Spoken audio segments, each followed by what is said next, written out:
শুধুমাত্র দু একটি দলের দাদাগিরি কিংবা দু একটি দলের প্রভাব বিস্তারের উপরে নয়, ভবিষ্যতেও কিন্তু এই অতীতের মতো আরেকটা ফ্যাসিবাদ কিংবা স্বৈরাচার তৈরি হতে পারে। আমরা জাতীয় ঐক্যের স্বার্থে এনসিসির মতো একটা গুরুত্বপূর্ণ ধারণা, নতুন ধারণা বাংলাদেশের রাষ্ট্র পরিচালনায়, সেটি থেকে সরে এসেও জাতীয় ঐক্যের স্বার্থে আমরা এই সাংবিধানিক ও সংবিধিবদ্ধ প্রতিষ্ঠানের নিয়োগের যে কমিটি, যেটা প্রকারান্তে এনসিসির একটা ট্রান্সফরমেশন, আমরা সেটাতে একমত হয়েছিলাম এবং আমাদের দলের পক্ষ থেকেই লাস্ট আলোচনায় সুস্পষ্ট প্রস্তাব ছিল যে এই এনসিসি পরিবর্তে যে জাতীয় সাংবিধানিক ও সংবিধিবদ্ধ প্রতিষ্ঠানের নিয়োগে যে কমিটি করা হয়েছে, এই প্রতিষ্ঠানের মাধ্যমে অন্তত 5 থেকে 7টি কমিশন, নির্বাচন কমিশন, দুর্নীতি দমন কমিশন, পিএসসি, জাতীয় মানবাধিকার কমিশন, তথ্য কমিশন কিংবা পুলিশ প্রধানের মতো এইরকম অন্তত 5 থেকে 7টি নিয়োগ অন্তত সেটা ঐক্যমতের ভিত্তিতে, আলাপ আলোচনার ভিত্তিতে এই কমিটিতে দেওয়া হোক।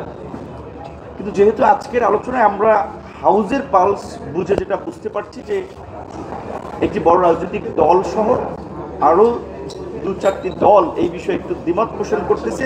তারা মনে করতেছে যে এটা হলে সরকারের নির্বাহী ক্ষমতাকে হ্রাস করা হবে। এটা আমি মনে করি ভুল ধারণা, কারণ আমরা যে গত 16 বছরের ফ্যাসিবাদের বিরুদ্ধে লড়াই আমরা দেখেছি যে বেনজির কিংবা শহীদুল হকের মতো লোকেরা পুলিশ প্রধান হয়, কিংবা একেবারেই ছোট জগন্নাথ মার্কা মানবাধিকার কমিশন হয়, কিংবা এই যে রাতের ভোটের কারিগররা 14 বিনা ভোটের নির্বাচন, 18 আগের রাতের নির্বাচন কিংবা 24 দামি নির্বাচন, যে প্রক্রিয়া ইলেকশন কমিশন গঠিত হয়, আমরা এটাকে চেঞ্জ করতে চেয়েছিলাম যে সামনের দিনগুলোতে যেন এই রকমের ব্যক্তিরা এই সমস্ত প্রতিষ্ঠানগুলোতে না আসতে পারে এবং রাষ্ট্র পরিচালনায় এই প্রতিষ্ঠানগুলো নাগরিকদের প্রত্যাশাতে একটা ভূমিকা রাখতে পারে।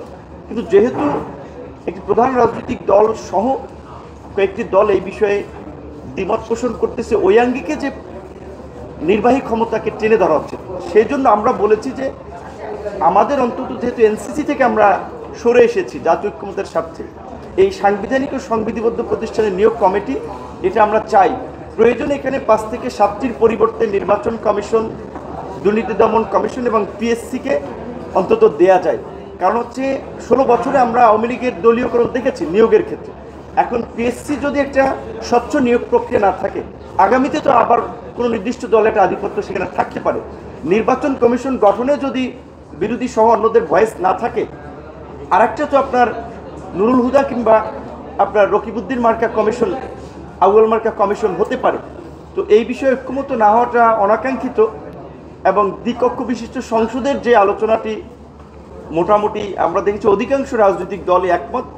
শুধুমাত্র আপনার ফরমেশন প্রক্রিয়া, উচ্চকক্ষের ফরমেশন প্রক্রিয়া নিয়ে অনেকের দ্বিমত আছে। সেখানে আমাদের দলের পক্ষ থেকে পরিষ্কার অবস্থান আমরা যেটা বলছি যে আমরা আমাদের দলের প্রতিষ্ঠা লগ্ন থেকে আমাদের ঘোষণা ছিল যে ভারসাম্যপূর্ণ সংসদের জন্য আনুপাতিক হারে নির্বাচন এবং উচ্চকক্ষ নিম্নকক্ষ 2 কক্ষ বিশিষ্ট সংসদ। সেখানে জাতীয় ঐক্যের স্বার্থে যদি আপনার আনুপাতিক নির্বাচনে পুরো নির্বাচন প্রক্রিয়া থেকে সরে আসতে হয়, অন্তত আমরা একটা কক্ষ, উচ্চকক্ষ নিম্নকক্ষের একটা জায়গায় আমরা আনুপাতিক হারে নির্বাচন চাই। সেটি যেহেতু রাজনৈতিক দলের আলাপ আলোচনায় উচ্চকক্ষে অনেকেই মত দিচ্ছে, আমরা সেটা চাই। কিন্তু সেখানে আবার যারা মূলত উচ্চকক্ষকে আরেকটা ছোট জগন্নাথ মার্কা প্রতিষ্ঠানে পরিণত করার জন্য আপনার 50 ভাগ আনুপাতিক হারে 50 ভাগ বিদ্যমান সিস্টেমে আলোচনা করা হচ্ছে, কিংবা সংবিধান সংশোধনের মতো গুরুত্বপূর্ণ ইস্যুতে সিম্পল মেজরিটিতে পাশের কথা বলছে, এইটা কার্যত গত এই আমরা 50 বছরে দেখেছি যে সংবিধান যে আপনার 17 বার যে সংশোধন করা হয়েছে, বেশিরভাগ সংশোধনীগুলো আনা হয়েছে কিন্তু ব্যক্তিকে এম্পাওয়ার করার জন্য কিংবা ক্ষমতাকে এনজয় করার জন্য। সিম্পল মেজরিটিতে সংবিধান সংশোধনের সুযোগ থাকলে ভবিষ্যতেও কিন্তু এই অতীতের মতো আরেকটা ফ্যাসিবাদ কিংবা স্বৈরাচার তৈরি হতে পারে। সেই কারণে আমরা বলছি যে অন্তত উচ্চকক্ষ যদি আনুপাতিক হারে হয়, তবে হয়তো সংখ্যাগরিষ্ঠ দল বা বিজয়ী দল সিম্পল মেজরিটির কথা চিন্তা করলেও সেখানে অন্যদের মতামত আসবে, সেই বিবেচনায় আমরা একমত হতে পারি। কিন্তু সেটা পুরো হাউজের মতামতের উপরে নির্ভর করবে, শুধুমাত্র 2-1টি দলের দাদাগিরি কিংবা 2-1টি দলের প্রভাব বিস্তারের উপরে নয়।